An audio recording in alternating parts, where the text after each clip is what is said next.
ओम शांति। आइए सुनते हैं 5 फरवरी 2025 की शिव बाबा की ज्ञान मुरली और ईश्वरी महावाक्य। आज परमपिता परमात्मा भगवान शिव बाबा अपने मीठे बच्चों से पूछ रहे हैं, बच्चों तुम्हें याद है कि इस शरीर रूपी कपड़े को यहाँ ही छोड़ना है। अगर नहीं याद है तो बहुत अच्छे से समझ लो, कभी भी इस शरीर में फंसना नहीं है, बस कर्म करो शरीर से, भगवान की याद करो। बाबा ने कहा फिर बाबा ने कहा, मेरे बच्चों, इससे इसलिए इससे ममत्व मिटा दो, कोई भी मित्र संबंधी याद ना आए, क्योंकि विनाश का समय है ना। तुम्हें पुण्य कमाना है, तो पुण्य कब कमाओगे? जब भगवान की याद में ही कर्म करोगे, भगवान की याद पहले करोगे, फिर दूसरे को याद करोगे, तभी तुम्हारे पुण्य जमा होगी। अब तुम्हारा खाता जमा हो रहा है पुण्य का ना, तो भगवान पढ़ा रहे हैं, कह रहे हैं, बच्चों तो शरीर रूपी कपड़े को यहाँ ही छोड़ना है। प्रश्न है, जिन बच्चों में योग बल है उनकी निशानी बच्चों क्या होगी? बाबा ने कहा उनकी निशानी क्या होगी? सुनो उत्तर में। बाबा ने कहा उन बच्चों की निशानी होगी, बच्चों, उन बच्चों को कभी भी बात में थोड़ा भी धक्का नहीं आएगा, कहाँ भी लगाव नहीं होगा, उन बच्चों को नुकसान बिल्कुल नहीं होगा। समझो आज किसी ने शरीर छोड़ा तो दुख नहीं हो सकता, क्योंकि जानते हैं ना, इनका ड्रामा में इतना ही पार्ट था। ये पढ़ाई जो अविनाशी है, भगवान पढ़ाते हैं, तो उसमें यही नॉलेज है कि सृष्टि चक्र जैसा होता है वैसा ही चलता है। विधि का विधान टल नहीं सकता, इसलिए कभी भी कोई भी दुर्घटना हो तो दुखी मत होना। दिखावा में तो दुखी हो गए ही, क्यों किसी को हंस के थोड़ी दिखाओगे, लेकिन अंदर में तुम ये समझना कि मैं सब कुछ जानता था, बाबा ने पढ़ाया था, बाबा ने सिखाया था, समझानी दी थी। यही सृष्टि चक्र का नॉलेज है। बाबा ने कहा क्योंकि इतना ड्रामा पार्ट था, आत्मा एक शरीर छोड़ जाकर दूसरा ले लेगी। जब भी कोई भी शरीर छोड़ता है तो ये समझो कि आज ही तक ये आया था, अब इसका कागज पूरा हो गया है, अब ये दूसरे शरीर में जाकर के जन्म लेगा। आत्मा दूसरे शरीर में प्रवेश करेगी, तब वो फिर गर्भावस्था में आकर के फिर जन्म लेगा। बाबा ने कहा ओम शांति। बच्चों, तुम्हें मालूम है बच्चों, ये ज्ञान बड़ा गुप्त है। किसका ज्ञान है? ये भगवान का ज्ञान है, भगवान स्वयं देते हैं ब्रह्मा द्वारा। इसमें नमस्ते भी नहीं करनी पड़ती है, भगवान पहले नमस्ते करते हैं। भगवान तो कहते हैं मैं तो अपने बच्चों को पहले नमस्ते करता हूँ, क्योंकि मैं निरहंकारी हूँ। दुनिया में नमस्ते अथवा राम राम आदि कहते भी हैं, एक दूसरे को मिलते हैं तो कहते हैं राम राम। फिर कहते हैं यहाँ ये सब बातें चल नहीं सकती, क्योंकि यह कैसा है, यह एक फैमिली है। फैमिली में एक दो को नमस्ते व गुड मॉर्निंग करें, इतना शोभता नहीं है। ये फैमिली ईश्वरी है, तो यहाँ ना गुड मॉर्निंग ना नमस्ते चलती है, ये यहाँ शोभता नहीं है। भगवान ने कहा घर में तो बच्चों खान पान खाया, ऑफिस में गया, फिर आया, फिर क्या हुआ, फिर आया, ये चलता रहता है। नमस्ते करने की दरकार नहीं रहती। गुड मॉर्निंग का फैशन तो बहुत ही निकला है, नहीं तो आगे कुछ चलता ही नहीं था। पहले गुड मॉर्निंग नहीं चलती थी, सभी को प्रणाम करते थे। कोई सत्संग में आपस में मिलते हैं तो नमस्ते करते हैं। यहाँ कोई सत्संग थोड़ी है, यहाँ है पढ़ाई 21 जन्मों के लिए, वो भी अविनाशी। और पढ़ाता भी कौन है? भगवान स्वयं ब्रह्मा के द्वारा पढ़ाते हैं। पाँव पढ़ते हैं, यह पाँव आदि पढ़ना नम्रता के लिए सिखाते हैं। यहाँ तो तुम बच्चों को देह अभिमानी बनना है, आत्मा को, और आत्मा आत्मा को क्या नमस्ते करेंगे? आत्मा आत्मा को फिर करेगी, फिर भी कहना तो होता है। जैसे बाबा को कहेंगे बाबा नमस्ते, अब आप भी कहते हैं मैं साधारण ब्रह्मा तन द्वारा मैं तुम बच्चों को पढ़ाता हूँ, इन द्वारा स्थापना कराता हूँ ब्रह्मा के द्वारा। वो कैसे? तो आज सुनो, सो तो जब बाप सम्मुख हो तब समझावे, नहीं तो कोई कैसे समझे। फिर बात यह आई कि यह तो बाप सम्मुख बैठकर समझाते हैं, तो बच्चे समझते हैं और दूसरों को भी बच्चे समझाते हैं। दोनों को नमस्ते करनी पड़े, बाप को भी नमस्ते, दादा को भी नमस्ते। फिर सवाल ये है कि बाहर वाले अगर ये सुने तो मूंझेंगे, उनके दिमाग में कुछ नहीं बैठेगा। उनके दिमाग में ये चलेगा कि ये लोग क्या कहते हैं बाप दादा। अरे बाप दादा क्या होता है?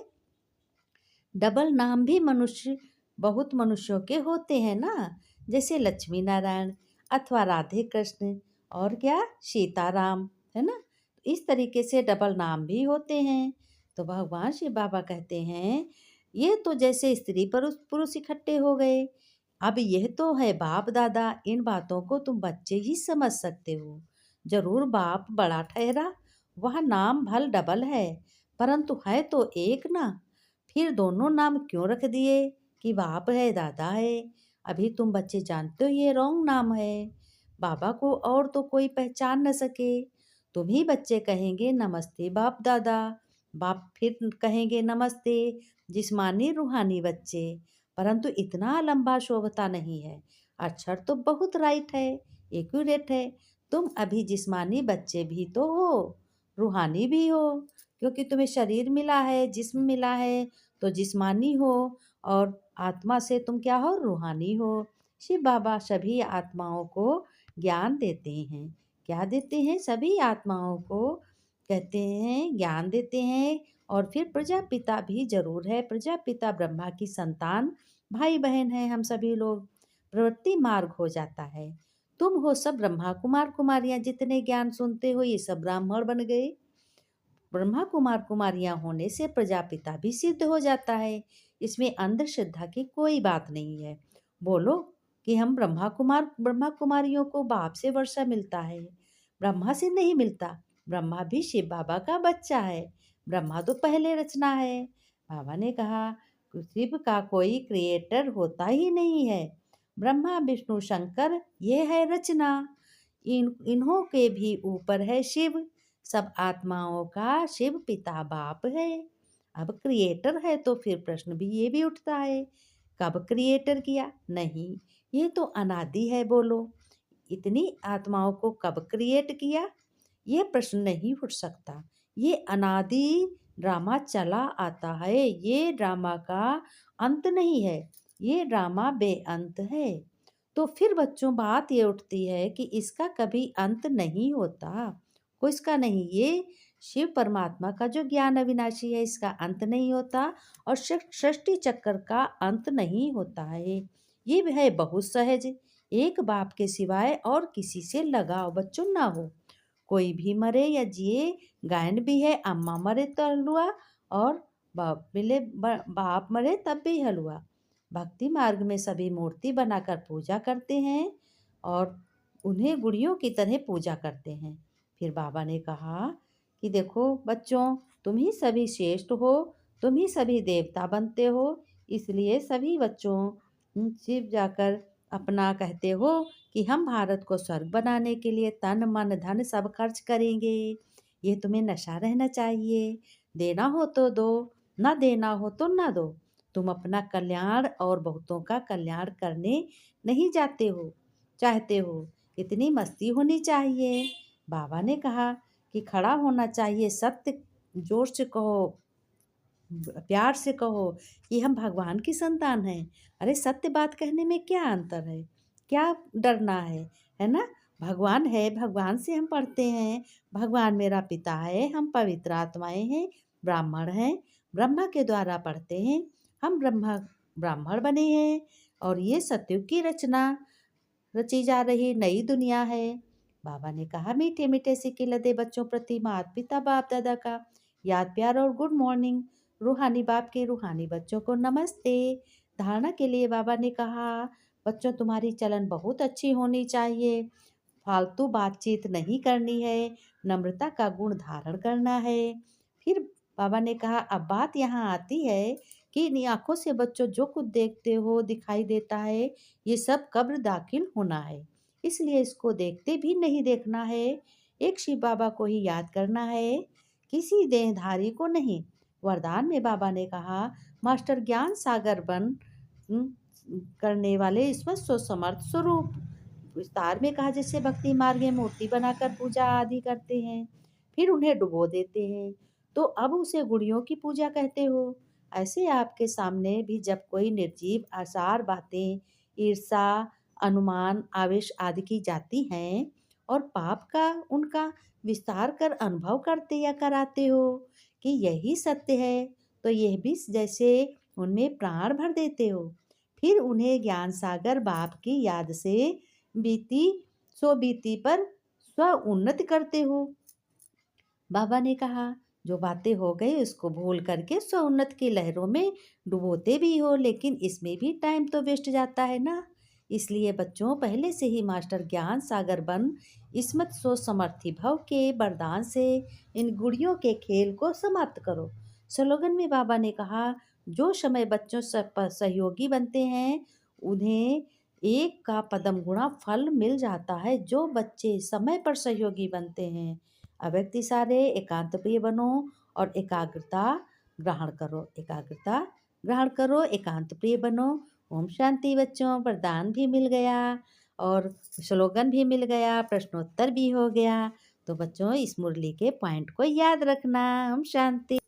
अब सुनते हैं आध्यात्मिक विशेष वार्तालाप और विशेष शब्द। ये है कि क्या विशेष समय है, विशेष विषय है कि देखो, आइए चलते हैं हम लोगों का विशेष चर्चा, आध्यात्मिक चर्चा।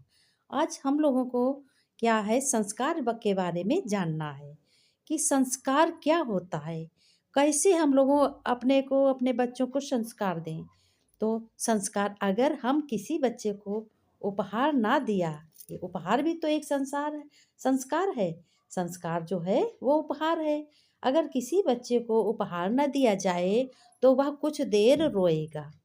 इसलिए क्यों रोएगा? क्योंकि हमें उपहार नहीं दिया। अगर कोई बर्थडे है, कुछ भी है, तो उसको अगर उपहार नहीं दिया यानी गिफ्ट, तो वह रोएगा कि मुझे क्यों नहीं दिया। तो इसीलिए हम अगर रोएगा तो ज़रूर, लेकिन कुछ देर रोएगा। मगर हम संस्कार नहीं देंगे किन्हीं बच्चों को, तो वो क्या होगा, वो जब याद करेगा तब रोएगा और जीवन भर रोएगा। उसकी आदत बन जाएगी।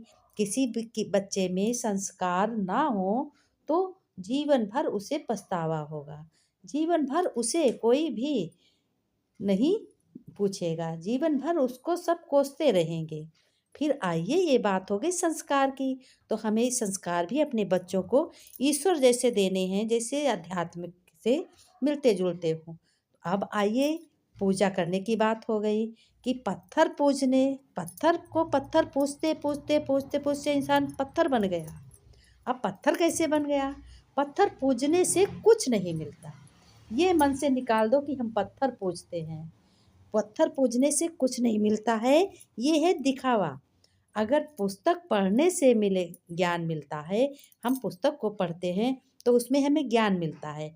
अब ये हमारे ऊपर है, हम ज्ञान लें कि ना लें, है ना, कि हम उस अच्छी चीज़ को अपनाएं कि ना अपनाएं। मंदिर जाने से भगवान मिल जाएं, अगर मंदिर जाने से भगवान मिल जाएं, क्या मंदिर जाने से भगवान मिलते? कर्म हम गलत कर रहे हैं और मंदिर जाकर हम भगवान से रोज घंटा हम बजा रहे हैं और रोज पूजा आरती कर रहे हैं, तो भगवान क्या मिल जाएगा? नहीं मिल जाएगा। भगवान मिलेगा अच्छे कर्मों से, भगवान मिलेगा अच्छे चिंतन से, और भगवान मिलेगा अच्छी चरित्र से। जब हमारा चरित्र अच्छा होगा तो भगवान मिलेगा हमें। हमारे कर्म अच्छे मिले होंगे, जानो भगवान को हम पसंद आ गए। तो पुजारी आपसे क्यों दान मांगता है, बताओ? पुजारी दान क्यों मांगता है? इसलिए क्योंकि वो क्या जाने, जब वही दूसरों के बताए के रास्ते से, दूसरों से दान ले करके अपना आगे बढ़ता है, तो पुजारी क्या, ये पूजा कैसी हो गई? पूजा ये कुछ नहीं हो गई। तो पत्थर ना पूजो, पत्थर जैसे ना बनो, और तुम्हें क्या बनना है? तुम्हें अपना चरित्र और अपना, तुम्हें संस्कार, अपना क्या नेचर, ये बदलनी है। आइए ये भी हमारा पक्का हो गया, हम सब लोगों का हो गया, ओके, पक्का हो गया ना। ये हमको यही करना है कि हमें अगरबत्ती धूपबत्ती जला के दिखावा नहीं करना है। हमें कर्म ऐसे करने हैं जो कि हमारे कर्मों से खुशबू फैले, हमारे कर्मों से उजाला हो, है ना? तो हमारा पुण्य भी जमा होगा, हमसे कोई पाप भी नहीं होगा। और जैसे कहते हैं, ओम रूप और रुपया पर कभी घमंड मत करना। तो रुपया अगर हमारे पास ज़्यादा, अब आई रुपए पैसे की बात, घमंड की बात। अरे रूप पर क्या घमंड करना है? रुपए पैसे पे क्या घमंड करना है? करना है, करते हो तो अब नहीं करना है ना, क्योंकि गरीबी और अमीरी कभी पूछ कर नहीं आती है। तो हमें आज से क्या करना है कि अपने कर्मों पर बहुत ध्यान देना है, क्योंकि ये समय ऐसा है कि पेपर हो रहा है और अगले जन्म की तैयारी हो रही है। पाप भी लिखा जा रहा, पुण्य भी लिखा जा रहा है, इसलिए हमें कर्मों पे बहुत ध्यान देना है। आज से ध्यान देंगे। ओके, ओम शांति। हम सभी ईश्वर के बच्चे हैं। आइए मिलेंगे अगले वीडियो में। कर्म अच्छे होंगे, बहुत कर्म अच्छे होंगे, बहुत धनवान बनेंगे। ओम शांति। अगले वीडियो